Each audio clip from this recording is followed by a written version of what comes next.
Order! Order! You are an incorrigible delinquent at times. Behave yourself, man!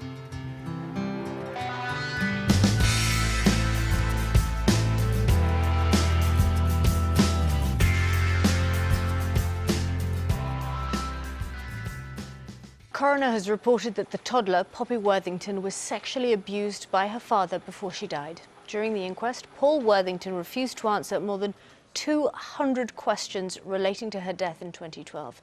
He's never faced any criminal charges, and the Crown Prosecution Service says there are no plans to review the case.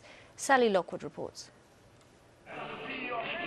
This is Poppi Worthington at her first birthday party, just a month before she collapsed at home and died. And it's taken 5 years for a full inquest to find the toddler was sexually abused. Poppi's father, Paul Worthington, was with her in the last hours of her life. The coroner today ruling her injuries were consistent with sexual assault, but said only Paul Worthington can provide an account of what happened to her. Paul Worthington was the key witness at this inquest, rushed into court with police protection amid claims he'd been subjected to death threats. But his evidence shed little to no light on what happened to Poppi. Instead, he exercised his right under Rule 22, that no witness at an inquest is obliged to answer a question that could incriminate them. And he did this 252 times. Poppi's mother left court as she heard the distressing ruling and gave her reaction through her lawyer. The past 5 years have been a complete nightmare for my client. Now knowing what happened to Poppi on that day and knowing that there were evidence-gathering failures by the police in the very early stages of the investigation has made things worse. She is disappointed that Poppi's father chose to rely on his right not to answer questions which might incriminate him. While she understands he is entitled to do this, she considers he should have given the coroner the crucial evidence of Poppi's last few hours. Paul Worthington's sister Tracy had always maintained her brother's innocence. He's been through so much and he's done nothing wrong and he doesn't know which way to turn. This was likely to be Paul's last chance to put his version of events on record. Did he not want to take that opportunity? He can only go on the advice of his solicitor because he hasn't done that wrong and he's being persecuted like this.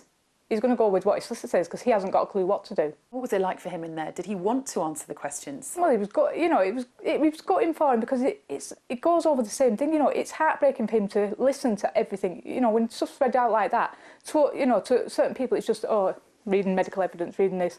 That's his daughter. The inquest was shown images of Poppi's cot, where she'd been sleeping the night before she died, the pyjamas she was wearing, but not the pyjama bottoms, which Poppi's mother said she never found. Poppi's mother, who cannot be named for legal reasons, described how she was sleeping downstairs on the sofa that night when she heard Poppi scream. Poppi, who'd seemed unwell the day before, was taken into their bed by Paul Worthington to comfort her.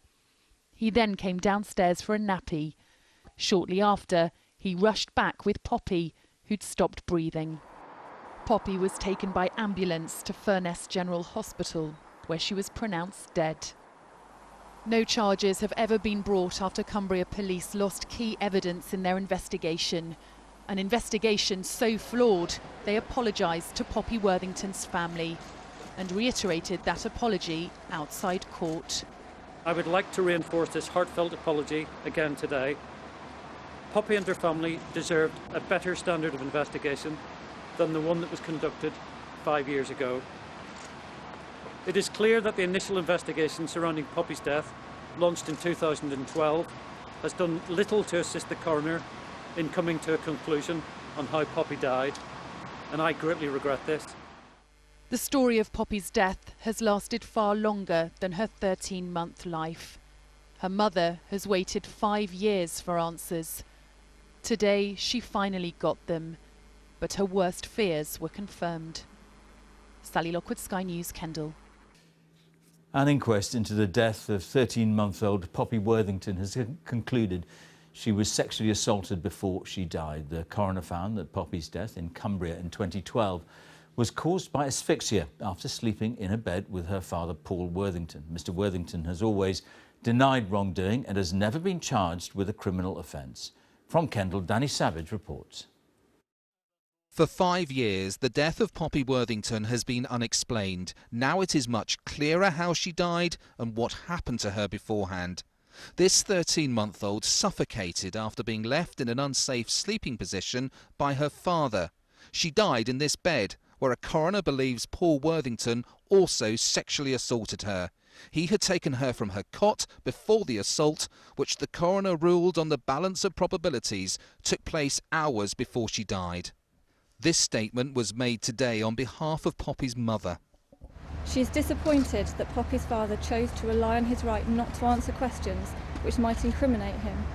While she understands he is entitled to do this, she considers he should have given the coroner the crucial evidence of Poppi's last few hours. The coroner said Paul Worthington's accounts of what happened the night Poppi died were not complete or truthful, and his evidence did not stand up to scrutiny. Mr. Worthington was bundled in and out of the inquest by police because of concern over his safety. He lives in hiding. In court, he refused to answer questions 252 times. I don't blame him. He was advised not to. He's gone through all this process over the last 4 years, 5 years, but 4 years with all the case and that, and everything that's been dumped on him. No, go with the solicitor's advice. His sister, Tracy Worthington, has stood by him throughout. How convinced are you that your brother is innocent? I'm not convinced, I know. I don't have to be convinced he's done nothing, I know. You know, I wouldn't protect him, trust me, I would not protect him if he'd done that wrong. I'd be the one dragging him down the cop shop and he wouldn't be a pretty sight by the time he got there. The first inquest into Poppi's death was quashed by the High Court after lasting just 7 minutes. Cumbria Police's investigation into her death was so botched that vital evidence was lost. The coroner criticised the force's failings. Poppi and her family deserved a better standard of investigation than the one that was conducted 5 years ago. But no one is ever likely to be charged over Poppi's death because of a lack of evidence. Many people will view this as an unsatisfactory end to years of investigations into Poppi Worthington's short life. Danny Savage, BBC News, Cumbria. Now, the toddler Poppi Worthington was sexually abused before she died, according to a coroner. In proceedings which were so distressing that Poppi's mother had to leave the courtroom, Cumbria's senior coroner ruled the little girl had died from asphyxia due to an unsafe sleeping environment. Poppi's father, Paul Worthington, refused to answer questions at the inquest about her death 252 times. And just to warn you, there are some highly distressing details in this report from Paul McNamara. Poppi Worthington's life only lasted 13 short months. The search for answers as to how she died has lasted almost 5 times that long. Today, the final chapter of this sorry story was meant to have been written. That may well not be the case. This man holds the key to Poppi's last few hours, her father, Paul Worthington. But when he gave evidence at this inquest, he refused to answer 252 questions, relying on his right not to incriminate himself. Today, Coroner David Roberts set out what he thought happened on that night in December 2012. This is the cot that Poppi slept in at her home in Barrow-in-Furness. At some point after 2:30 a.m, she was brought into this bed, where she was sexually abused. Then Poppi and her father both went to sleep. During all this, Poppi's mother was asleep here downstairs, nursing a poorly sibling. And just before 6 a.m, Paul Worthington brought his daughter downstairs, shouting that she was lifeless. In summing up, Coroner David Roberts said Poppi had been harmed and placed in an unsafe sleeping environment prior to her death. But the harm he spoke of did not ultimately cause Poppi's death. The cause was asphyxia. The coroner finally recording, the deceased died as a result of her ability to breathe being compromised by an unsafe sleeping environment. The lawyer for Poppi's mother, who cannot be named for legal reasons, today spoke of relief and devastation in equal measure. She is grateful to the coroner for the thoroughness throughout the inquest, and she is relieved that despite the gaps in the evidence, she is now closer to the truth, however devastating that truth might be. She is disappointed that Poppi's father chose to rely on his right not to answer questions which might incriminate him. While she understands he is entitled to do this, she considers he should have given the coroner the crucial evidence of Poppi's last few hours. The investigation into Poppy's death has been a tragedy of errors and incompetence. This is the vest she wore that night, but the bottoms to these pyjamas and the nappy she wore lost forever, never found. Vital swabs never taken. An independent police complaints commission report called Cumbria Constabulary's initial investigation unstructured and disorganised. Poppi and her family deserved a better standard of investigation than the one that was conducted 5 years ago. It is clear that the initial investigation surrounding Poppy's death, launched in 2012, has done little to assist the coroner in coming to a conclusion on how Poppy died, and I greatly regret this. Paul Worthington says for the last few years he's feared for his life. These were the security measures when he actually appeared in court, and he has always denied any wrongdoing. But while he refuses to answer any more questions, part of this little girl's death will always remain a mystery. So the question now is, what next? I mean, this is about as damning a verdict as a coroner can give, and yet Paul Worthington is still walking the streets. And that's because ultimately this is an inquest into Poppy's death and not a court case into her father's actions. The police say they've asked the Crown Prosecution Service to take another look at the case, but the CPS say they've already done that before, twice, and on both occasions, because of all of those police failings, there wasn't enough evidence to bring charges against Poppy's father, and there is no new evidence. Now, of course, all of that is a bitter pill for Poppy's mother to swallow. She was in court today listening to all of that evidence, visibly shuddering as she cried hearing some of it, and ultimately having to leave the inquest before that final verdict. For her, Poppy's story does not end today. Paul McNamara reporting. A very significant change in tone now on what could be the final distressing word on the tragic death of the 13-month-old Poppi Worthington was issued today by a coroner, and it made for very uncomfortable listening. He said Poppi had been sexually abused before she died later of asphyxiation, suffocation one might more normally say, in her father's bed. Paul Worthington has always denied harming her. She was a lively, healthy girl, full of energy, but shortly after her first birthday, just over 5 years ago, Poppi Worthington died in circumstances that have never been explained until today, when a coroner found that she died of breathing difficulties shortly after being abused by her father at their home in Barrow. Poppy's mother can't be identified for legal reasons. She issued a statement read by a lawyer.